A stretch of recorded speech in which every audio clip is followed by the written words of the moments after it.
Ini ada hubungannya sama tema nggak ini? Hah? Jawab atau enggak? Kasihan. Ya udahlah, kena malam terakhir ya.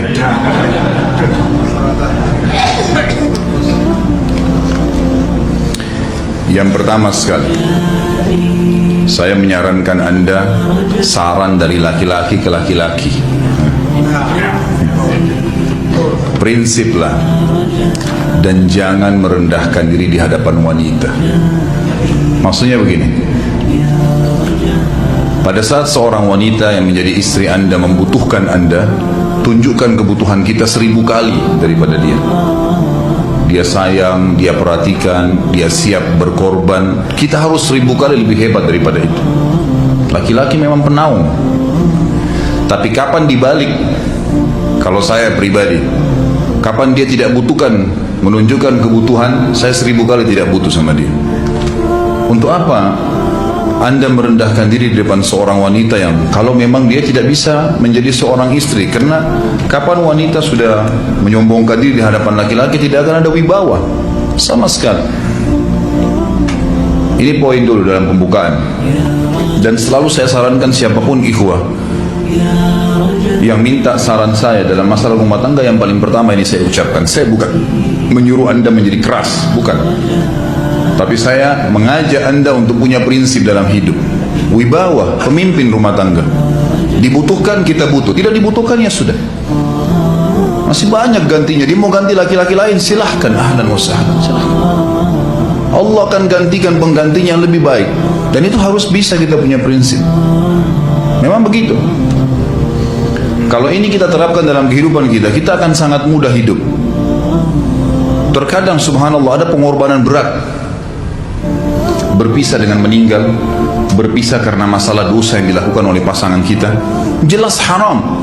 Kalau ada seorang istri hanya karena masalah suaminya kekurangan ekonomi mau berhubungan sama laki-laki lain, wanita apa ini? Cinta itu pengorbanan, kasih sayang, bukan hanya pada saat mampu kemudian disayang, pada saat tidak mampu kemudian ditinggal. Subhanallah. Hati-hati, hukum Allah subhanahu wa ta'ala berlaku. Akhwat yang jadi istri, ikhwah yang jadi suami, harus tahu pasangan kita itu punya Tuhan sebagaimana kita punya Tuhan yang sama. Dan Allah itu maha adil. Memang dalam kehidupan kita ada naik turunnya. Dan makna cinta adalah pengorbanan. Itu sebenarnya. Kalau hanya kita kantongnya lagi penuh kemudian disuka sama istri, pada saat lagi tipis, lagi masalah kemudian dia mau berhubungan sama laki-laki lain, naudzubillah min dzalik. Wanita apa ini? Kalau saya tidak naungin. Kalau saya nggak naungin. Kamu mau sama dia silahkan. Silahkan jalan. Kalau saya, istri saya sangat tahu prinsip saya. Kalau kamu merasa ada laki-laki lain yang kamu anggap baik, atau kamu mau ingin memasukkan pendapat keluargamu dalam rumah tangga saya sehingga kedudukan saya sebagai suami tidak didengar lagi, silakan pilih keluarga kamu. Tidak ada masalah. Jadi jangan jadikan sebagai beban. Oh, nanti kalau pisah saya hidupnya bagaimana? Saya melarat. Ini kenapa ini? Saya mati kalau nggak sama dia. Ya mati bener nanti. Gila kalau nggak nikah sama dia. Gila kalau siapa ini? Ini kenapa ini? Keluar dari bingkai hidup itu. Seorang muslim itu hidupnya mulia. Dia dihormatin, dia menghormatin. Dia dihina, tinggalkan. Allah SWT tidak menyuruh kita menghinakan diri, tidak boleh. Kalau wanita ini misalnya, istri ini yang dikatakan tadi masih mencintai suaminya, dia hanya sekedar minta kerja, ya, garis bawahi kalimat ini ya. Dia hanya sekedar minta kerja untuk membantu nafkah rumah tangga, ahlan wa sahlan, jempol. Nggak masalah, bagus itu. Sampai suaminya mapan, itu baik. Tapi dalam kondisi masih status istri punya hubungan sama laki-laki lain, naudzubillah min dzalik. Mana ghirah, mana kecemburuan positif yang telah Allah pelihara dalam diri kita? Nggak boleh. Pada saat seorang sahabat pulang ke rumahnya mendapatkan istrinya selingkuh dengan laki-laki lain, tidak disebutkan apakah berhubungan biologis atau tidak, tapi yang jelas sahabat ini sampai kaget masuk ke rumahnya temukan ada laki-laki lain. Dia bingung mau lakukan apa. Dia pergi ke Nabi SAW lalu berkata, ya Rasulullah, saya pulang rumah istri saya lagi sama laki-laki lain. Maksudnya dia pandu saya harus buat apa nih? Apa yang terjadi?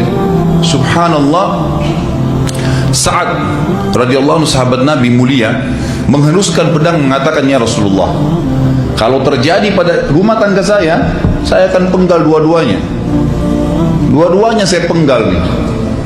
Tapi di sini ulama bilang saat ingin menghukum kalau terjadi pada keluarganya dengan penggal ini, bukan maksudnya dia menghukum secara individu, maksudnya dia, saya ingin terapkan hukumnya Allah, dirajam, dibunuh karena mereka sudah menikah dan berzina. Hukum Allah terapkan, kemuliaan agama harus ada. Harus begitu.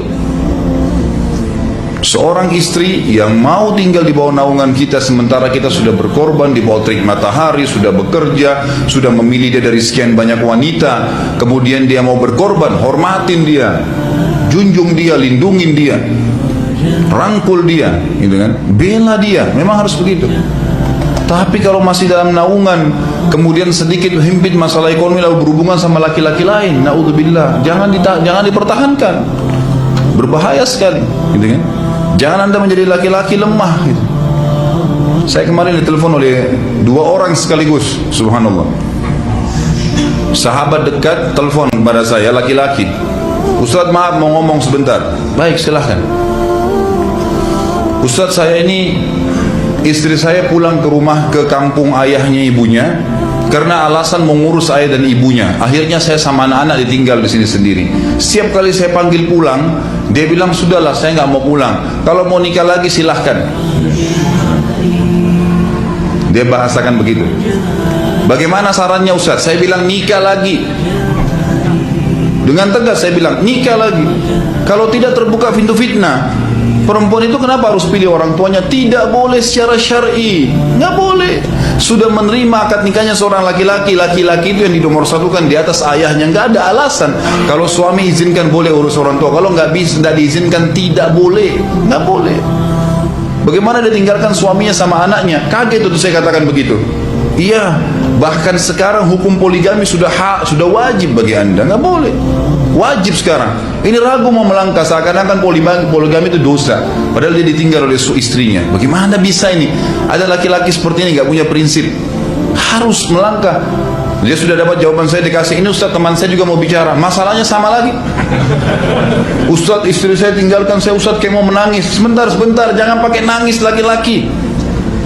Apa ini cengeng? Ditinggal wanita nangis, subhanallah. Orang nangis itu ditinggal meninggal Rasulullah SAW, ketinggalan sholat subuh berjamaah, itu nangis. Nggak jadi jihad, nah itu nangis. Ditinggal perempuan nangis, la ilaha illallah. Allah ciptakan perempuan lebih banyak daripada laki-laki. Ini bukan menurunkan martabat perempuannya. Artinya harus seorang pemimpin itu punya wibawa. Nggak bisa, kalau nggak akan dianggap remeh nanti. Istri itu dinaungin, dilindungin, dididik, diberikan haknya ia. Berikan berlipat-lipat penghormatan sebagaimana dia berikan satu penghormatan, nggak apa-apa. Tapi jangan sampai menginjak martabat seorang pemimpin, nggak boleh. Akhirnya saya sampai bilang sama dia, akhi, ambil keputusan. Kamu mau balik sama saya berumah tangga di sini, atau kamu pilih rumah orang tua kamu? Oh, saya pilih orang tua saya, baik, saya ceraikan kamu sekarang. Assalamualaikum, tutup telepon, selesai. Jangan lama-lama. Cengeng sekali. Udah sujud sama Allah, saya masih berat cintanya Allah. Dia minta kepada Allah subhanahu wa ta'ala. Ini gampang dihilangkan dari hati. Sebagaimana dia datang, dia bisa keluar. Gampang itu. Subhanallah ya, jangan terlalu mencintai dunia berlebihan. Kalau saran saya, kalau istri Anda ini tanya baik-baik, kalau kamu bekerja hanya karena mau bantu nafkah rumah tangga sekarang, ahlan wa sahlan, silahkan. Selama pekerjaan halal, antar dia ke tempat kerjanya, muliakan dia, jaga, jemput pada saat pulang, Anda pembelahnya, begitu. Tapi kalau berhubungan sama laki-laki, ada subhanallah suami depannya dia, istrinya telepon laki-laki lain dan dia menerima itu. Mana ini? Dalam agama haram, wallah haram itu hukumnya, nggak boleh. Itu namanya dayuth dalam agama. Nabi SAW mengatakan Allah melaknat dayuth. Kata sahabat, siapa itu dayuth ya Rasulullah? Laki-laki yang tidak punya cemburu terhadap pelanggaran agama yang terjadi pada istrinya. Mana caranya? Nggak boleh dalam agama Islam, gitu kan? Makanya biasakan hati kita terisi dengan cinta kepada Allah SWT dan bukan cinta kepada manusia. Mencintai istri karena Allah yang perintahkan, mencintai suami karena Allah yang perintahkan. Jadi semua karena Allah. Tidak ada kata-kata hilang, tidak ada rugi kalau kita meninggalkannya. Jadi ini hal mendasar yang saya tahu, Allahu alam.